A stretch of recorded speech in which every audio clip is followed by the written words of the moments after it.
Ada kalanya hidup terasa seperti malam yang kelam tanpa bintang. Langkah berat, hati sesak, dan dahi tak henti berkernyit memikirkan lembar-lembar tagihan yang menumpuk tanpa jawaban. Di saat tangan terasa kosong dan dompet menjerit sunyi, kadang kita bertanya dalam hati, di manakah janji Allah tentang rezeki yang tak tertukar? Engkau yang hari ini sedang dihimpit utang, yang siangnya dirundung malu dan malamnya terpejam dengan air mata, ketahuilah, engkau bukan sendiri. Jalan ini telah dilalui oleh banyak hamba Allah yang dicintainya. Bahkan Nabi kita Muhammad SAW pun pernah meminjam, pernah merasa sempit. Namun beliau tidak pernah putus harap. Kesulitanmu hari ini bukan akhir dari kisahmu. Hutangmu bukan aib tapi titipan ujian. Dan ujian, jika dihadapi dengan sabar dan iman, akan menjelma jadi jembatan menuju keberkahan yang tak disangka. Tidakkah engkau mendengar seruan Tuhanmu? Barang siapa bertakwa kepada Allah, niscaya Dia akan menjadikan baginya jalan keluar dan memberinya rezeki dari arah yang tidak disangka-sangkanya. Quran Surat At-Talaq ayat 2 dan 3. Maka jangan biarkan harapanmu patah, jangan biarkan ibadahmu layu, jangan biarkan doa-doamu terhenti di ujung lidah. Karena bisa jadi pada saat engkau merasa paling lemah, Allah sedang menulis kisah kebangkitanmu. Ingatlah, langit yang mendung tak selamanya kelabu. Hujan yang turun bukan untuk menenggelamkan, tapi untuk menyuburkan. Mungkin inilah musim gersangmu, tapi percayalah, musim panen itu pasti datang. Tugasmu hanyalah bertahan, bersabar, dan terus menggenggam tali harapan kepada Rabb yang Maha Kaya. Jangan pula engkau merasa malu untuk menangis di hadapannya, karena seringkali air mata itulah yang membuka pintu langit. Doa-doamu tidak pernah sia-sia. Allah tak pernah lupa. Ia hanya sedang memilih waktu terbaik untuk menjawab. Mari kita jelajahi bersama, dalam pembahasan-pembahasan berikutnya, bagaimana Islam membimbing orang-orang yang terhimpit ekonomi, doa-doa yang diajarkan Nabi untuk lunas hutang, dan amalan-amalan yang membuka pintu rezeki seluas samudera. Karena sejatinya badai ini bukan untuk mematahkanmu, tapi untuk menguatkanmu. Bersiaplah, sinar fajar itu dekat. Ketika rezeki serasa tertutup, memahami ujian dalam bingkai iman. Dalam perjalanan hidup ada musim-musim yang tidak bisa kita hindari, seperti petani yang harus melewati kemarau sebelum panen. Demikian pula seorang hamba Allah tak lepas dari musim kesempitan sebelum limpahan nikmat datang. Termasuk diantaranya adalah kesulitan ekonomi, kesempitan rezeki, dan tumpukan hutang yang seakan tak ada ujungnya. Namun Islam tidak membiarkan kita berjalan dalam gelap tanpa lentera. Sebaliknya, Islam hadir sebagai cahaya yang memandu, memberi makna pada setiap rasa sakit, dan menunjukkan bahwa kesulitan bukanlah murka Allah, melainkan bentuk cintanya yang tersembunyi. Allah Ta'ala berfirman, "Dan sungguh kami akan menguji kamu dengan sedikit ketakutan, kelaparan, kekurangan harta, jiwa, dan buah-buahan. Dan sampaikanlah kabar gembira kepada orang-orang yang sabar." Quran Surat Al-Baqarah ayat 155. Ayat ini bukan hanya kalimat penghibur.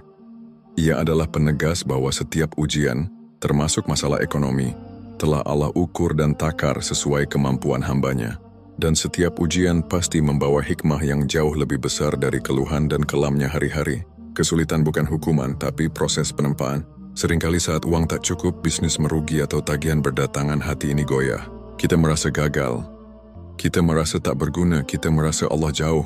Padahal justru di saat-saat seperti itulah, Allah sedang mengasah keteguhan hati kita, membersihkan sisa-sisa kesombongan, dan memurnikan niat kita agar hanya bergantung padanya. Rasulullah SAW bersabda, "Sesungguhnya besarnya pahala sebanding dengan besarnya ujian. Dan sesungguhnya jika Allah mencintai suatu kaum, maka Dia akan menguji mereka. Barang siapa ridha, maka ia akan mendapatkan keridhaan Allah. Dan barang siapa murka, maka ia mendapatkan kemurkaan Allah." Hadis riwayat Tirmidzi. Apakah engkau sadar, dengan diuji secara ekonomi, engkau justru diberi peluang untuk meraih derajat sabar dan tawakal yang lebih tinggi? Ini bukan tentang kehilangan, ini tentang disiapkan. Rezeki tidak hilang, hanya belum tiba. Salah satu kesalahan kita adalah menganggap rezeki itu hilang. Padahal, rezeki yang tertunda bukan berarti sirna. Mungkin engkau sudah bekerja keras, sudah berikhtiar, namun hasilnya belum terlihat. Ketahuilah, rezeki tidak selalu datang saat engkau mau, tapi saat Allah tahu engkau siap menerimanya. Sesungguhnya Tuhanmu melapangkan rezeki bagi siapa yang Dia kehendaki dan menyempitkannya.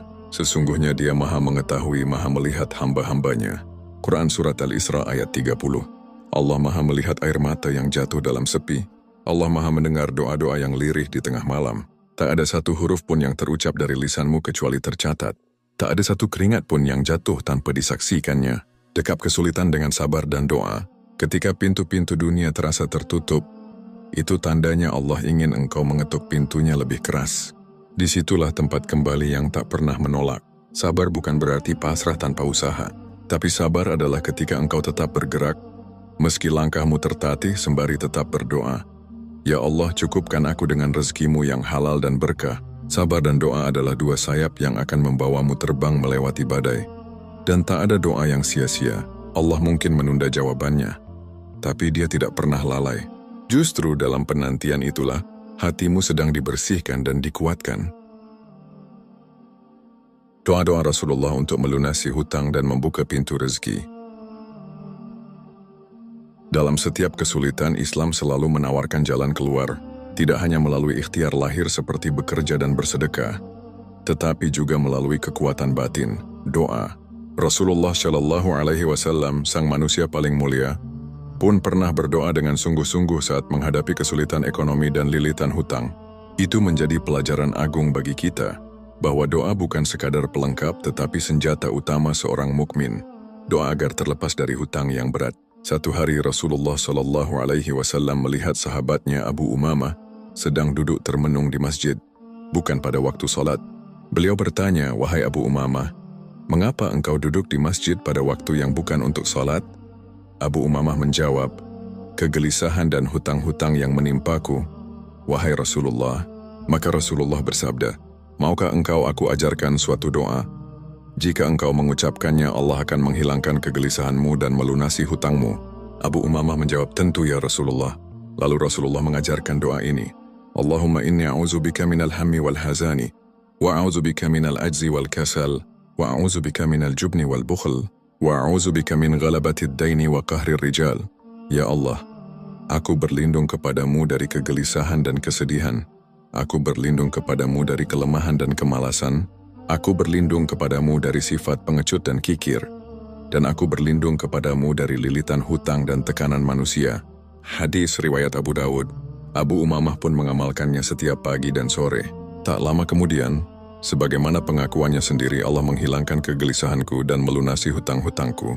Doa memohon kecukupan rezeki. Selain doa tersebut, Rasulullah juga mengajarkan doa khusus untuk memohon rezeki yang cukup dan keberkahan hidup. Salah satunya adalah, Allahumma akfini bihalalika an haramik wa aghnini bifadlika amman siwak. Ya Allah, cukupkanlah aku dengan yang halal darimu, agar terhindar dari yang haram, dan cukupkanlah aku dengan karuniamu dari meminta kepada selainmu. Hadis riwayat Tirmidzi. Doa ini pendek, namun mengandung makna yang dalam. Permohonan untuk tidak hanya dilunasi hutangnya, tapi juga agar hati dan hidup merasa cukup, agar tidak tergantung pada makhluk, dan agar jalan rezeki yang didapat benar-benar datang dari pintu-pintu yang Allah ridai. Konsistensi dan keyakinan dalam berdoa. Yang perlu kita tanamkan saat membaca doa-doa ini adalah keyakinan penuh. Jangan jadikan doa sebagai formalitas. Jangan ucapkan dengan hati yang ragu. Rasulullah mengingatkan, berdoalah kepada Allah dalam keadaan yakin akan dikabulkan, dan ketahuilah bahwa Allah tidak akan mengabulkan doa dari hati yang lalai dan tidak sungguh-sungguh. Hadis riwayat Tirmidzi. Maka saat engkau membaca doa-doa itu, bayangkan Allah sedang benar-benar mendengarkanmu. Bayangkan bahwa Dia tidak jauh, bahkan Dia lebih dekat daripada urat lehermu sendiri. Baca doa ini setiap pagi dan sore. Jadikan ia wirid yang tak lepas dari lisan, sebab doa ibarat benih, mungkin tak langsung tumbuh hari ini, tapi teruslah menyiramnya dengan keyakinan. Allah tidak tidur, Allah tidak lalai, Allah sedang menyusun jalan keluarmu, bahkan di saat engkau merasa semuanya telah buntu. Amalan-amalan pembuka rezeki dan pelunas hutang dalam Islam. Setelah menguatkan hati dengan sabar dan mengisi lisan dengan doa-doa Nabi, langkah berikutnya adalah memperbanyak amalan yang menjadi kunci pembuka rezeki. Islam bukan agama yang memisahkan antara langit dan bumi, antara doa dan usaha. Ia mengajarkan bahwa rezeki itu bukan hanya dicari, tetapi juga dijemput dengan amal-amal yang Allah cintai. Berikut adalah beberapa amalan ringan namun penuh keberkahan, yang mampu menjadi sebab terbukanya pintu rezeki dan pelunasan hutang. Istighfar menyapu dosa mengundang rahmat. Allah Subhanahu wa Ta'ala berfirman dalam Al-Quran, melalui lisan Nabi Nuh alaihi salam, maka aku katakan kepada mereka, mohonlah ampun kepada Tuhanmu, sesungguhnya Dia adalah Maha Pengampun. Niscaya Dia akan mengirimkan hujan lebat kepadamu dari langit dan membanyakkan harta dan anak-anakmu, dan mengadakan untukmu kebun-kebun dan sungai-sungai di dalamnya. Quran Surat Nuh ayat 10-12. Istighfar bukan hanya penghapus dosa tapi juga magnet rezeki. Ucapkan istighfar setiap hari, dengan hati yang menyesal dan lidah yang lembut, setidaknya 100 kali sehari. Astaghfirullah wa atubu ilaih. Bila dikerjakan dengan tulus maka hati menjadi lapang. Pintu-pintu langit terbuka dan pertolongan Allah segera menghampiri. Menjaga silaturahmi, memperpanjang umur, meluaskan rezeki. Rasulullah Shallallahu Alaihi Wasallam bersabda, barang siapa yang ingin dilapangkan rezekinya dan dipanjangkan umurnya, maka hendaklah ia menyambung tali silaturahmi. Hadis riwayat Bukhari dan Muslim. Kadang pintu rezeki kita sempit bukan karena kurang bekerja, tapi karena hubungan dengan keluarga atau kerabat renggang. Perbaiki silaturahmi, minta maaf pada yang pernah tersakiti, kunjungi saudara yang lama tak dijumpai. Allah akan bukakan jalan keluar dari arah yang tak disangka. Sedekah, mengurangi harta secara lahir, melipat gandakannya secara hakikat. Secara logika manusia, memberi di saat kekurangan adalah langkah yang berat. Namun dalam logika langit, sedekah justru membuka jalan kelapangan. Rasulullah bersabda, sedekah itu tidak akan mengurangi harta. Hadis riwayat Muslim. Berikan apapun yang engkau mampu, meski hanya Rp5.000, sebutir kurma, atau bahkan segelas air. Jangan lihat jumlahnya, lihat ketulusanmu, karena Allah menilai hati, bukan nominal. Sedekahmu hari ini bisa jadi kunci pembuka pintu rezeki esok hari, bahkan dari arah yang tak kau duga. Salat duha, salat para pencari rezeki. Di antara amalan yang sangat dianjurkan bagi mereka yang ingin dimudahkan rezekinya adalah salat duha. Rasulullah bersabda, pada pagi hari setiap persendian kalian ada sedekahnya, maka 2 rakaat salat duha mencukupinya. Hadis riwayat Muslim. Salat duha adalah bentuk sedekah untuk seluruh tubuh kita, dan banyak ulama serta orang-orang saleh menjadikan duha sebagai kebiasaan tetap, membantu orang lain. Rasulullah pernah bersabda, barang siapa yang melapangkan satu kesulitan dari seorang mukmin, maka Allah akan melapangkan satu kesulitan darinya pada hari kiamat. Hadis riwayat Muslim. Jika engkau ingin Allah bantu melunasi hutangmu, cobalah bantu orang lain meski hanya dengan doa, perhatian atau sumbangan kecil. Prinsipnya sederhana. Tolong orang lain maka Allah akan menolongmu dengan cara yang lebih besar. Kesemua amalan ini bukanlah sulap yang langsung membalikkan keadaan, tapi ia adalah kunci yang akan membuka pintu-pintu tertutup satu persatu. Yang dibutuhkan hanyalah kesungguhan dan ketekunan. Bukan satu kali tapi berkali-kali. Bukan hanya di waktu sempit tapi terus-menerus. Karena sungguh, ketika engkau bersandar pada Allah sepenuh hati, mengamalkan sunnah Rasul dengan sabar dan yakin, maka tidak ada hutang yang tak bisa lunas, dan tidak ada kesempitan yang tak bisa terlewati. Strategi lahir dan batin untuk bangkit dari hutang dan krisis ekonomi. Berdoa, bersabar, dan memperbanyak amalan kebaikan adalah bagian dari ikhtiar batin. Namun Islam tidak berhenti pada langit. Ia juga memandu kita melangkah di bumi. Dalam setiap kesempitan Allah memberikan ruang gerak bagi hambanya untuk berusaha. Maka inilah saatnya kita merajut kekuatan batin dengan strategi lahiriah yang konkret dan terarah. Karena sesungguhnya iman itu bukan sekadar pasrah. Iman adalah tenang di hati tapi giat di tangan. Menyusun rencana keuangan, mulai dari hal yang kecil. Tak semua orang mampu langsung melunasi seluruh hutangnya. Tapi semua orang bisa mulai dari satu langkah kecil. Buatlah daftar hutang-hutangmu secara rinci. Siapa pemberi pinjaman, berapa jumlahnya, kapan jatuh temponya. Lalu susun skala prioritas. Mana yang harus dilunasi lebih dulu dan mana yang bisa dinegosiasi. Seringkali yang membuat kita tertekan bukan jumlah hutangnya, tapi ketidaktahuan kita tentang bagaimana menghadapinya. Padahal, dengan mencicil pelan dan mengatur pengeluaran, banyak yang akhirnya terbebas dari beban besar. Kurangi pengeluaran tidak penting. Bedakan antara kebutuhan dan keinginan. Makan sederhana bukan tanda kekalahan, tapi bagian dari perjuangan. Bekerja dengan niat yang diperbarui, rezeki tidak datang dari langit begitu saja. Ia turun melalui kerja keras yang dibarengi doa dan kejujuran. Rasulullah bersabda, tidaklah seseorang memakan makanan yang lebih baik dari hasil jerih payah tangannya sendiri. Hadis riwayat Bukhari. Apapun pekerjaanmu hari ini, pedagang kecil, ojek online, guru honorer, penjahit rumahan, lakukan dengan sungguh-sungguh. Tidak perlu malu pada pekerjaan. Malulah jika kita bermalas-malasan. Bila belum punya pekerjaan tetap, maka cari peluang dari kemampuan yang ada.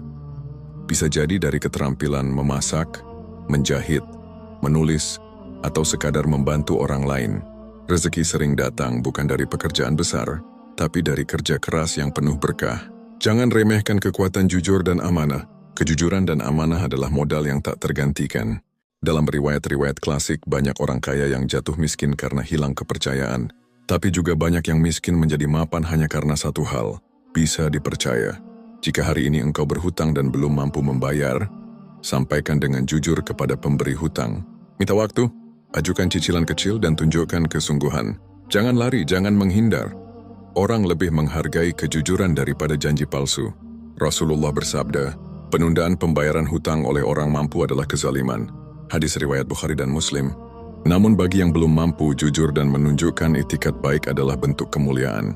Bahkan banyak kisah nyata orang-orang yang dibebaskan dari hutangnya hanya karena akhlaknya yang mulia, bergaul dengan lingkungan yang mendorong perubahan. Kita tidak bisa berjalan sendiri. Di tengah kesulitan kita butuh lingkungan yang menguatkan. Carilah komunitas masjid atau sahabat yang senantiasa menyemangati dan tidak meremehkan. Hindari orang-orang yang hanya membawa keluhan, pesimisme, dan kebencian terhadap takdir. Berada di lingkungan yang positif akan menjaga semangatmu tetap menyala. Engkau akan belajar dari mereka yang pernah bangkit dari titik terendah, dan engkau akan menyadari, tidak ada masalah yang kekal, tawakal yang sejati, setelah semua usaha dikerahkan. Tawakal bukan berhenti berusaha. Tawakal adalah melangkah sekuat tenaga, lalu menyerahkan hasilnya pada Allah dengan tenang. Dalam Islam, tawakal adalah puncak iman. Setelah engkau menyusun rencana, bekerja, berdoa, dan bersedekah, serahkan sisanya kepada Allah. Jangan menunggu keadaan berubah dulu baru tenang, tapi tenanglah dulu agar keadaan bisa berubah. Yakinlah bahwa Allah tidak akan menyia-nyiakan hamba yang berusaha. Bangkit dari himpitan ekonomi dan lilitan hutang bukan proses sehari semalam, tapi ia bukan mustahil. Selama engkau punya tekad, iman, dan kemauan belajar serta berubah, maka Allah akan bukakan jalan demi jalan. Satu-satunya kegagalan hanyalah saat engkau berhenti berusaha dan berhenti berharap. Menemukan ketentraman di tengah kesulitan. Setelah melalui fase-fase ikhtiar, dari menguatkan iman, melantunkan doa, menjalani amalan, hingga menyusun strategi lahiriah, kini tibalah saatnya menoleh ke dalam, mengolah makna dari semua kesulitan ini, karena sesungguhnya rezeki yang paling agung bukan hanya berupa pelunasan hutang atau melimpahnya uang, tetapi hati yang tenang, jiwa yang sabar, dan keyakinan yang tak tergoyahkan bahwa Allah senantiasa bersama kita. Ketenangan adalah rezeki. Bahkan ia adalah bentuk rezeki yang lebih mulia daripada emas dan perak. Sebab tak sedikit orang yang bergelimang harta, namun jiwanya kosong dan gelisah. Sebaliknya, ada yang hidup pas-pasan, tapi hatinya penuh syukur dan kedamaian. Ujian sebagai tanda cinta. Dalam Islam, ujian bukanlah kutukan. Ia adalah surat cinta dari langit, yang ditulis khusus untuk hamba-hamba terpilih. Rasulullah Shallallahu Alaihi Wasallam bersabda, sesungguhnya besarnya pahala sebanding dengan besarnya ujian. Dan jika Allah mencintai suatu kaum, maka Dia menguji mereka. Hadis riwayat Tirmidzi. Jadi jika hari ini engkau sedang diuji dengan kekurangan harta dan beratnya hutang, jangan langsung merasa bahwa Allah marah atau menjauh. Bisa jadi, justru itulah caranya menarikmu lebih dekat. Saat semua pintu tertutup, kita akan terpaksa menengadah. Dan di sanalah Allah menunggu, membangun hidup yang lebih sederhana tapi penuh makna. Kesulitan mengajarkan kita tentang prioritas, tentang bagaimana ternyata kita bisa tetap hidup tanpa hal-hal mewah, tentang bagaimana makan dengan lauk sederhana pun terasa nikmat. Jika dimakan dengan hati bersyukur, maka jadikan momen ini sebagai titik balik. Ubah pola hidup. Belajarlah menikmati hal-hal kecil. Udara pagi, suara azan, senyum anak, dan pelukan pasangan. Jangan tunggu kaya untuk merasa cukup. Tapi cukupkan hati agar kelak ketika kaya engkau tak lupa pada makna. Rasulullah bersabda, sungguh beruntung orang yang masuk Islam, diberi rezeki secukupnya, dan Allah menjadikannya merasa cukup dengan apa yang diberikan. Hadis riwayat Muslim. Bersyukur, merawat nikmat yang masih ada. Terkadang, fokus kita pada kekurangan membuat kita buta terhadap limpahan nikmat lain yang masih kita miliki. Kita terlalu sibuk menghitung hutang, hingga lupa bahwa kita masih punya kesehatan. Kita memikirkan berapa uang yang tak ada, sampai lupa bahwa kita masih punya orang-orang yang menyayangi. Padahal Allah telah berjanji, sesungguhnya jika kamu bersyukur, niscaya aku akan menambah nikmat kepadamu. Quran Surat Ibrahim ayat 7. Bersyukur bukan hanya mengucap Alhamdulillah, tapi juga menjaga sikap, tetap tersenyum meski perih, dan terus melangkah meski tertatih. Saat engkau mampu bersyukur di tengah kekurangan, saat itulah Allah akan membuka kelimpahan yang lebih besar, menemukan tujuan hidup yang lebih tinggi. Hutang, kekurangan, dan kesulitan ekonomi hanyalah episode. Ia bukan identitas, apalagi akhir dari cerita. Kadang Allah menundukkan dunia agar kita mengangkat pandangan ke arah akhirat. Dunia ini fana, tapi akhirat abadi. Maka jangan korbankan ketenangan jiwa demi ambisi dunia yang semu. Jadikan kesulitan ini sebagai bahan bakar untuk lebih dekat dengan Allah, lebih peka terhadap sesama, dan lebih tulus dalam beribadah. Karena pada akhirnya, yang kita cari bukan hanya uang, tapi ridha-Nya. Rezeki terbesar adalah Allah itu sendiri. Rezeki itu bukan hanya uang, makanan, atau pekerjaan. Rezeki terbesar adalah ketika Allah masih memberi kita kesempatan untuk bertobat, untuk beribadah, dan untuk memperbaiki hidup. Jika hari ini engkau masih bisa bersujud, menangis dalam doa, dan menyebut namanya di malam yang sunyi, maka yakinlah, engkau masih kaya, karena engkau masih punya Tuhan yang Maha Mendengar dan Maha Menolong. Ketika Nabi Musa alaihissalam merasa dikejar oleh Fir'aun dan terjepit di tepi laut, ia berkata dengan tegas, "Sekali-kali tidak. Sesungguhnya Tuhanku bersamaku, Dia akan memberi petunjuk kepadaku." Itulah kalimat yang harus engkau genggam dalam hati, bahwa selama Allah bersamamu, tak ada kesulitan yang permanen. Maka teruslah melangkah, walau pelan. Teruslah berharap walau hari tampak kelam. Karena pertolongan Allah sering datang di saat kita hampir menyerah, namun memilih untuk tetap bertahan. Dan saat itu tiba, engkau akan menatap ke belakang dan berkata, "Alhamdulillah, aku pernah diuji. Karena dari ujian itulah aku menemukan Allah lebih dekat dari apapun yang pernah kupunya."